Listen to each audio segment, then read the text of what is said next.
Commitment is a beautiful thing. We're going to get there. Thank you, buddy. Thank you. Thank you. Good morning, Binghamton. Oh, it's a better morning than that. Good morning. Good morning. There we are.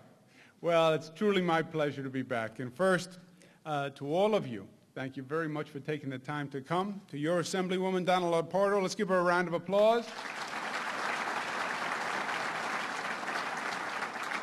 She is doing a great job, colleague of mine in Albany. Barbara Fiala, somebody said to me on the way in, we're sorry to see Barbara leave. Where is Barbara going? She is not going anywhere. She is still going to be a public servant. With any luck, she's going to be the Commissioner of Department of Motor Vehicles. She's still going to be serving you. She's still going to be in public service. You just have to share her now. You've been keeping Barbara to yourself for too long. And we need her experience all across the state of running the Department of Motor Vehicles.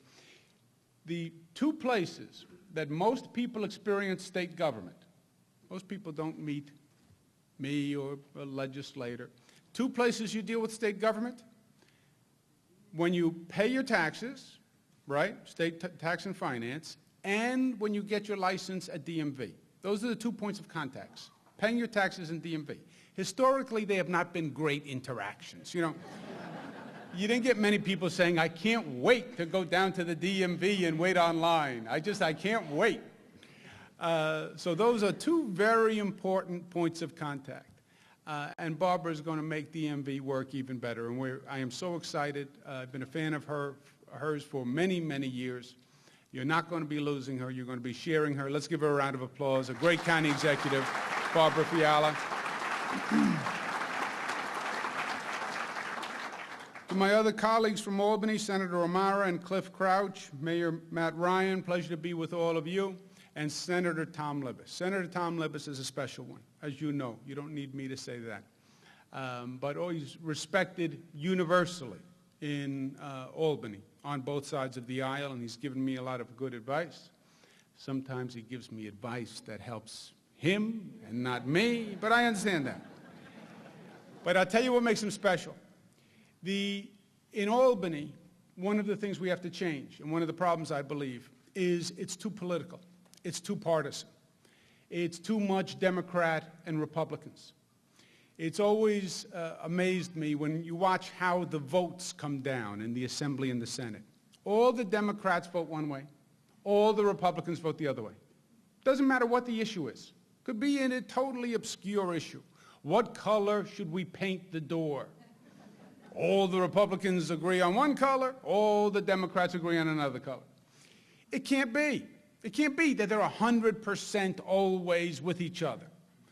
What it must be is that they are voting by their party identification rather than saying what's in the best interest of the people who I represent and what's in the best interest of the state of New York.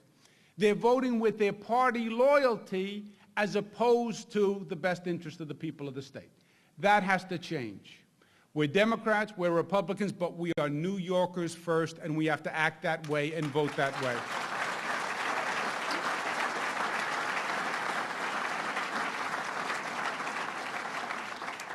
And that's what Senator Libous is all about. Yes, he's a Republican. Yes, I'm a Democrat. But the politics come second, the people come first, and that's what we're going to get done in this session. Let's give him another round of applause, Senator Tom Libous. Where are the students from Binghamton and Union Endicott High School? Where are you? Give yourselves a round of applause.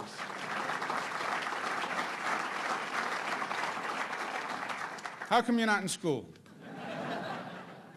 Well, you're going to go to school now. There's going to be a test afterwards, so I want you to pay very close attention. Thank you all for taking the time to come out. You know, the new governor, when you have three big acts when you start as governor. First, you're inaugurated, which is day one, the inauguration ceremony, and you lay out a broad vision of what you believe, more your philosophy in the inaugural address. And then there's something called the State of the State address. President does the State of the Union. A mayor will do the State of the City, where you lay out your analysis of the situation. And then there's the budget. And the budget is probably the most important because it's the most specific. and it's a very technical roadmap of your plans and how you're going to enact your plans. I presented the budget in Albany, and I went through it with my colleagues in Albany, but now I want to take the budget to the people of the state of New York. Why? Because this is your budget. This is your state, and I need you involved if we're going to make a difference, and I need you to understand the facts. And that's what today is all about. I've been in office for 2 months. They have been 2 long months. I want you to know I had none of this gray hair 2 months ago. This is a recent phenomenon. Tom had a little something to do with this gray hair. I came to office, I was elected because I told the people of this state that I would work on 3 goals, and that's what I'm going to do. Number 1, to clean up Albany, which is what Donald Lapardo was talking about, to give you a government in Albany that you can be proud of, that you can look to a government and say, that's my government, I'm proud of it, I believe in it, it has credibility, to clean up the corruption and to clean up the conflicts, to balance the budget, fiscal discipline, and to get the economy running, because it's all about jobs, jobs, jobs at the end of the day. I do believe that the state is at a crossroads, and we can go one way or we can go the other way, and I believe this budget plan starts to lay out a path that will take us on the road to recovery. It's a different type of budget plan, because it's not about numbers. It's really about values and choices that we're going to make as a state. First fact you have to understand is that I believe we spend too much money in this state. We spend too much money by every indicator. This chart says it all. We spend, over the past 10 years, on average of 5.7% per year. The state takes in 3.8% per year. The families of the state have only been making 3.7% more per year. And all these numbers are compared to the rate of inflation of 2.4%. So we're spending 5.7, we're only bringing in 3.8. My friends in high school, this is high-end economics. We are trying to bring this to Albany. Here is the high-end economic concept you will be tested on later. You cannot spend more than you make. You cannot spend more than you make. That is a well-accepted economic principle. There are 2 groups who have yet to accept this principle. Number 1 are my daughters. Number 2 is the leadership of the New York State Legislature. Good news is my daughters are making progress. This has been the problem for the past 10 years. We are spending more money than we are bringing in. And this has been going on for a long, long time. Because we spend too much, we tax too much. We have one of the worst tax situations in the nation. $4,800 New York's per capita state and local tax burden, 66% above the U.S. average. Worst among states, which means what? Which means when businesses are shopping for locations, they're not going to shop here. That's without the property tax bill. And I believe, in my opinion, property taxes are suffocating people in their own homes. It's a hidden tax.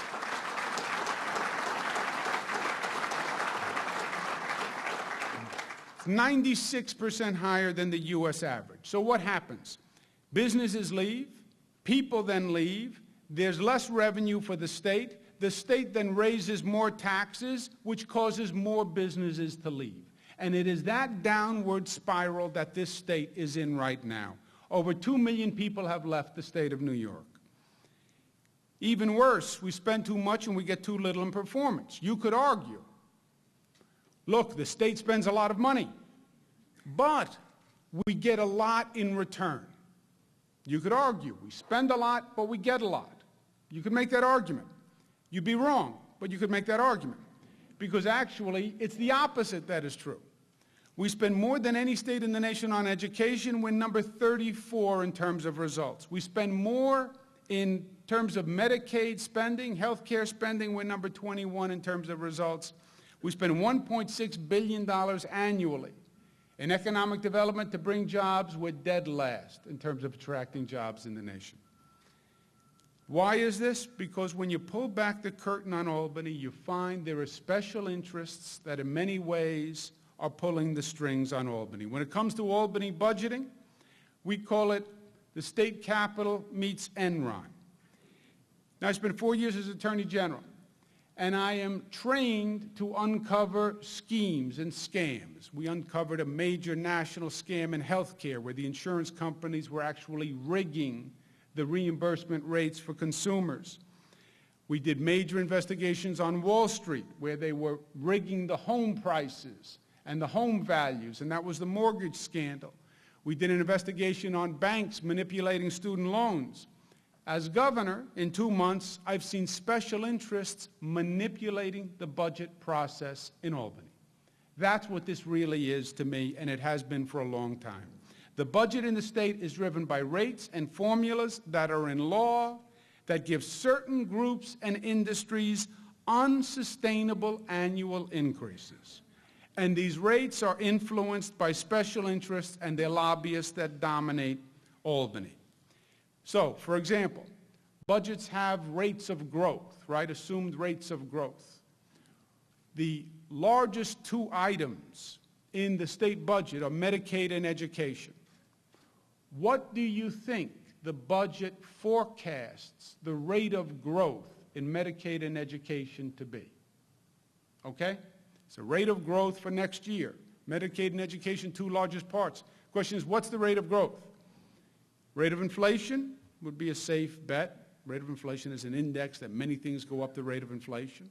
You could say maybe more, maybe it's 4%, maybe it's 5%, 6, 7. 13% increase in Medicaid, 13% increase in education. That's why the budget in the state is out of control.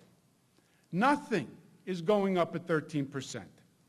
And when you look at the past spending, it went up, Medicaid went up 16% last year, 14% the year before that. Year afterwards, 13 and then 9.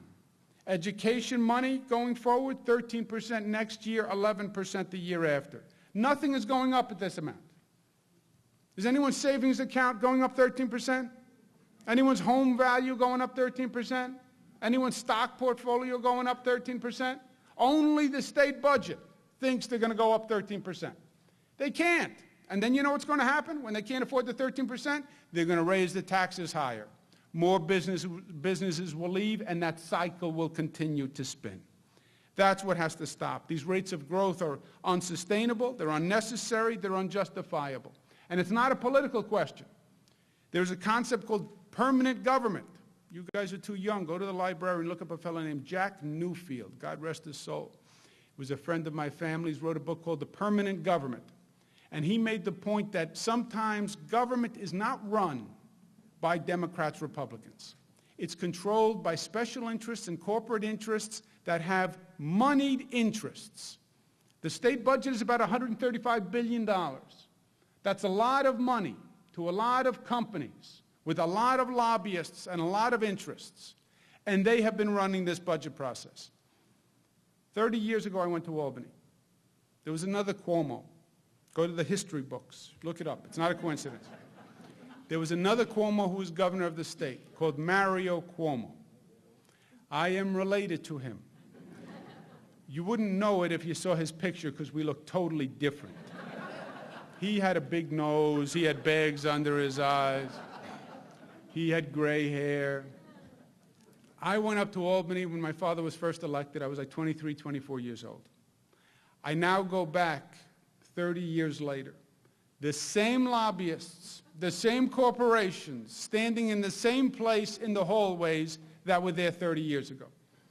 That's what's running Albany. And that's what has to stop.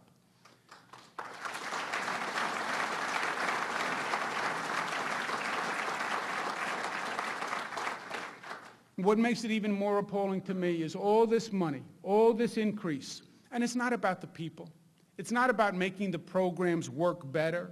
It's not about better outcomes. All the money in terms of Medicaid, you never hear anybody talking about the patient or wellness or success rates. All the education spending, it's not about student achievement. It's not about graduation. It's just more money for the special interests. Also, the way they talk about the budget in Albany is language from a different planet. And it's actually misleading. For many years, you've heard the state government talking about cutting. We cut the budget. We cut the budget. A cut in Albany is defined as anything less than what they had estimated was the growth of the budget. So anything less than 13%, they call a cut. So for all those years when they said, we're cutting the budget, you should be proud of us, we're cutting the budget. No, if it only went up 10% and not 13%, they called that a 3% cut. Only in Albany could you get away with that. What is the deficit? The state has a $10 billion deficit. That's the amount of money the state needs to pay that 13% increase that the special interest put in the budget in the first place. If the 13% increase was just the rate of inflation, which would be reasonable, we wouldn't have a $10 billion deficit at all this year. We would have had a $1 billion deficit, which would have been very manageable. That's what has to stop. And it is a crisis, because look, this is not new. This has been going on year after year after year. What's the difference? In the past years, the economy was running, and the rising economic tide covered a lot of sins. So the money was coming in, and they were spending it as fast as it was coming in.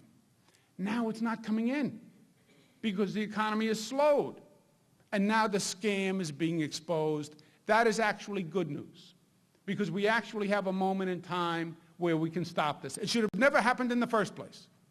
It was a waste of money. It was a betrayal of the public, because this government was supposed to be representing you all along. But now is an opportunity to actually stop it. What do we have to do? We have to redesign the programs to make them actually work. We have to recalibrate spending, because you can't spend at this level anymore. And we have to rebuild the economy, because we have to get businesses and jobs that come to this state. Otherwise, none of this makes sense. We're going to start with the Medicaid program, which is the health care program. We put together the best health care professionals in the state from across the nation, and they're going to work on redesigning the program. They have collected over 1,000 ideas to make the program work for people. To give you an example of what they're working on, the fastest growing area in Medicaid is home health care, which is a nice idea. Send the health care to the home rather than having the person go to a hospital or a nursing home. In the Medicaid program, over half the money goes just to administrative overhead. Half the money doesn't even go to a patient or the caregiver of the patient, just the groups who are running the program. We have to get that level of waste and fraud out of the system. We're also proposing a cut in the Medicaid budget this year. I want to reduce the Medicaid budget by 2%, which will take it down from $53 billion to $52 billion. Well, they'll say, well, you're cutting the program. How can you do that? Even with the 2% cut, when you look at the growth of Medicaid, it still goes up 5.7% per year when inflation is going up at 2.3%. So when they say, oh, we can't take this cut, it's a 2% cut, sure you can. Because still, even with the cut, the program has gone up much higher than the rate of inflation. Going forward, we have to recalibrate the growth of Medicaid. It can't go up 13% next year. Otherwise, I'll be before you with the same problem next year. We want to recalibrate it and index it to the health care CPI, which is about 4%. Education is the next program. We're going to start with the redesign and change the emphasis of the program to be about performance instead of just money. Meaning what? Meaning the way it works right now is the school district, the state gives a school district money. The school district gets the same amount of money regardless of the performance of the school district. They do a great job, they get X. They do a terrible job, they still get X. But we believe in performance, and we believe in achievement. Well, then fund the performance and the achievement. If a school does well, if a school district does well, if a teacher does well, if a principal does well, reward the performance. If the grades are going up, reward the performance. If the grades are going down, don't subsidize the decrease. Change the orientation and the mentality of the program. We want to have two bonus funds. One, $250 million for the school districts in the state where student achievement goes up the most. And let's reward those school districts and let's celebrate those school districts and find out what they're doing that's working so we can copy it in the other school districts. The second program is, let's reward those school districts that figure out management efficiencies and figure out how to save money. We're spending a lot of money on the bureaucracy of education. Let's find out who has the best ideas for consolidations, efficiencies, and we'll reward them. The state's budget on education is about $52.9 billion. That's billion with a B. To recalibrate education spending, we propose reducing the state budget $1.5 billion, which when combined with the local funding would be a decrease of about 2.9% to the school districts. We reduced Medicaid 2%, we would be reducing education 2.9%. Well, what can they do about the 2.9% reduction? They can find local management and redesign options that can actually achieve those savings. Well, we can't find any savings in the way we run our schools. I reject that option. I reject that option. And you're going to hear it, and I hear it, and there are people outside who are going to remind me in case I didn't hear it yesterday. People don't want their budgets cut. That is another sort of across-the-rule economic. You're going to learn that in economics class. People don't want budgets cut. Why? Because it's always easier to do it with more money. And education has gotten record increases over the past 10 years. We don't have more money. We don't have more money to give. For the state to give more money to education now, we would have to raise taxes, and as we discussed, that would be counterproductive. I believe the schools can find 2.9% in savings. Why? Because government is not a finely tuned Swiss watch that is running at optimum efficiency. Trust me in that. I was Attorney General. I investigated school districts all across the state. I'm telling you there's 2% in waste and fraud. Here are some ideas of what they can actually do to cover the cut. The schools have $1.2 billion in reserves that the state has funded. They also have $600 million in unspent federal funds. That is more than the proposed cut this year. They can look at the compensation for the administrators. School districts were getting funded handsomely over the past decades, and the salaries were going up. I don't begrudge anyone a high salary. God bless you. School superintendents, some earn more than $300,000 a year. 279, which is 40% of the superintendents, receive a salary which is $200,000 or higher. Now, I talked to the superintendents about this because I said we have to save money, and the cost of administration, I believe, is a valid topic. The superintendents say they make $200,000. Why? Because they say that they have to manage a large workforce, they have to balance a budget, and they have to deal with a lot of politicians, which can be a terrible task, as we know. I said to them, I have to manage a large workforce, I have to balance a budget, and I really have to deal with a lot of politicians. Why do the school superintendents make more money than I make? That's what I want to know when we say we can't get any savings from education. If we did a wage freeze for the teachers, we would save the same amount of money that we're cutting. If the teachers' union paid the same amount for health benefits as the state employees pay, it's about half the reduction right there. If we got smart about consolidation and shared services in the school districts, we could save the money. Yes, we care about education and we want the best education for our children. We don't really need duplicate back office functions, and we can find consolidations there and save the money there. It is a different exercise for the schools. And it is an exercise that they haven't had to go through before. How do we find savings? But you know what? This is an exercise every family in this state has had to go through. And every business in this state. Every family sat around the kitchen table over the past couple of years when the economy turned and said, how do we tighten our belt and how do we stretch the budget? Every business sat around a conference room table and said, the economy has turned, how do we make ends meet? Only government thinks that it's immune from the economic downturn. It isn't. Let government do what your family did, what my family did, what businesses did across this state, and figure out how to make ends meet without more money, more money, more money.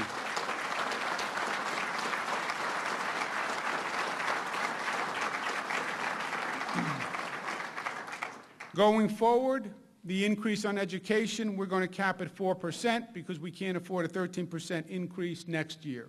State operations, which is the last area, which is the state government itself, it's the government that I control directly. We are going to undertake the most comprehensive review of state agencies to reduce and consolidate state agencies and to make them work better. The state budget that I control, the agency budgets, will go down 10%, and I will find 10% in savings. If I'm saying to the school districts, you should find 2% in savings. If I'm saying to the Medicaid providers, you should find 2% in Medicaid savings, I'm finding 10% in state savings. I believe by leading by example. I believe there's efficiency to find, and we're going to find it in state government. We're going to reduce the labor cost by $450 million. I believe we can do it by finding cooperative measures with the workforce. Last resort, which no one wants, would be 9,800 layoffs on the state side. We're going to have to close prison facilities. Why? And this is actually, in some ways, a good thing. The number of people going to prison has been reduced, and that is a good thing for two reasons. A, we have better crime-fighting tactics and strategies, and B, there's a demographic wave that has moved through where there are just fewer people of prison age. During my father's administration, actually, it was the exact opposite. The demographic wave was building, and the state had to build more capacity in prisons. And we built many more prisons. That, thankfully, is over. There's been a 21% decline since 1999, 14,000 fewer people in prisons, which means we need fewer cells, we can reduce the number of cells, and we can actually save money. There's also a reform that's long overdue to the state juvenile justice system, which is if a juvenile gets into trouble, they're sent to a juvenile justice system, a state-run system. It's basically akin to a prison for juveniles. It is extraordinarily expensive, $250,000 per juvenile per year. $250,000 per juvenile per year. And the program is totally ineffective. A 90% recidivism rate. So the taxpayers spend $250,000 to send a juvenile to a program with a 90% recidivism rate, which means you're just starting the cycle of incarceration at a very young age. It's been documented, and there's evidence that community-based alternatives are more effective and actually save money. Let's move out of these juvenile justice state-run facilities into community-based operations and alternatives that will actually save money.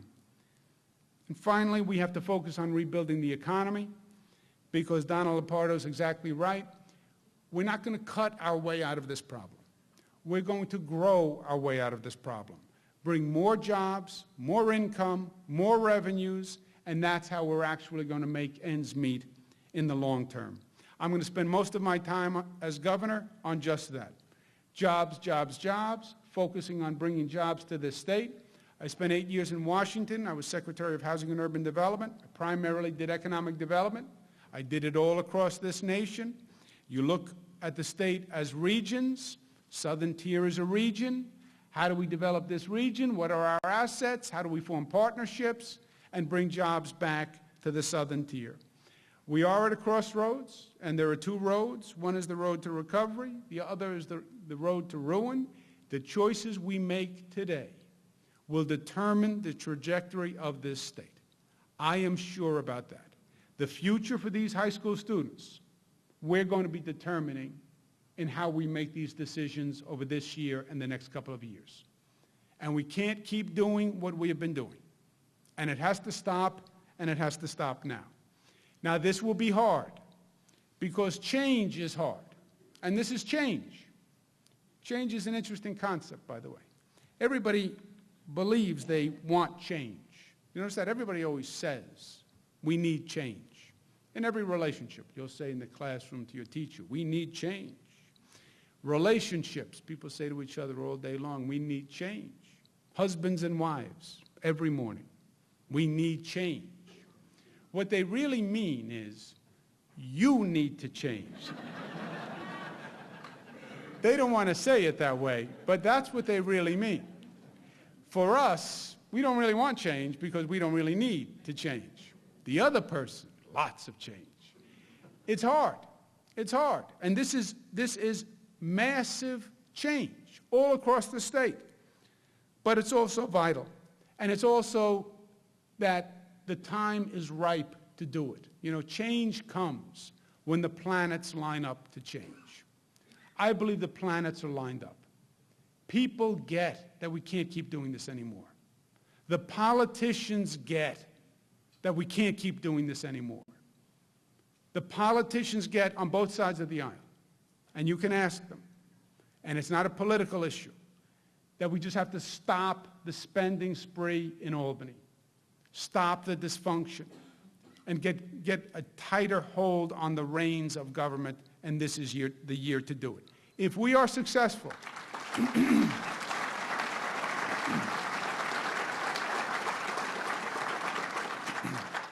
if we are successful, we will have changed the fundamental trajectory of this state. Senator Libous is exactly right. We will have stopped unsustainable spending for the first time in decades. We will have closed the state's deficit with no new taxes and no borrowing, which will be extraordinary in the history of the state of New York. We will have begun the government redesign that actually makes these programs start to work for the people and focus on performance for the people rather than more money for the providers. We will have commenced real economic growth and a focus on bringing jobs back to this state, which is what it's all about. And we can reposition this state nationally. And we can change the reputation of this state nationally. And we're not going to be New York, the tax capital of the nation. New York, the anti-business state. New York, the high-regulation state that people are looking to leave. We can change the entire orientation and say we are the business-friendly state. We get it. We want to partner with business. We need jobs. We need growth. Come grow in New York because New York is open for business. That is the road to recovery.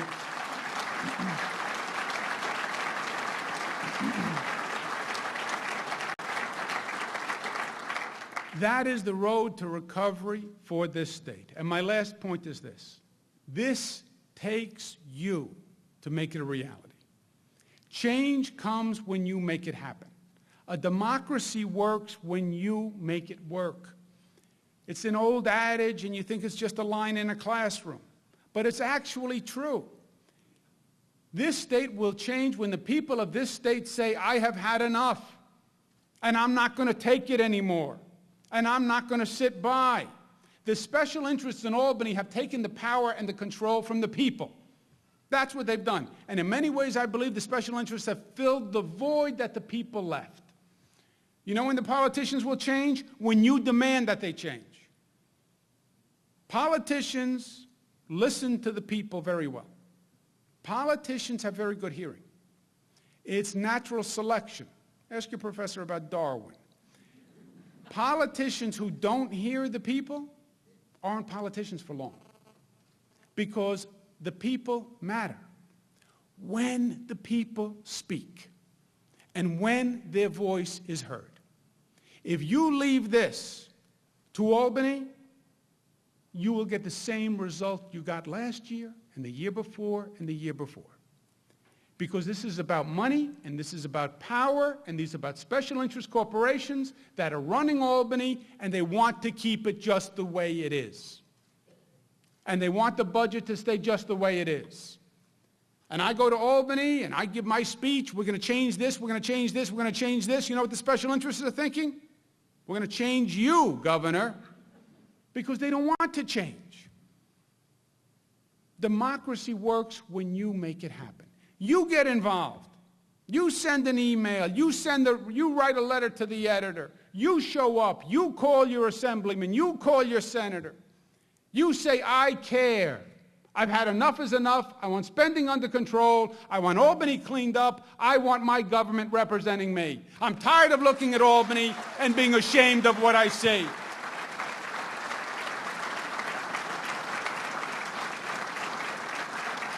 You tell Albany, I'm tired of watching young people go to airports to get on planes and leave their homes and leave their family and leave their friends because they have to find their future somewhere else. Their future's supposed to be here in New York. This state has every asset imaginable.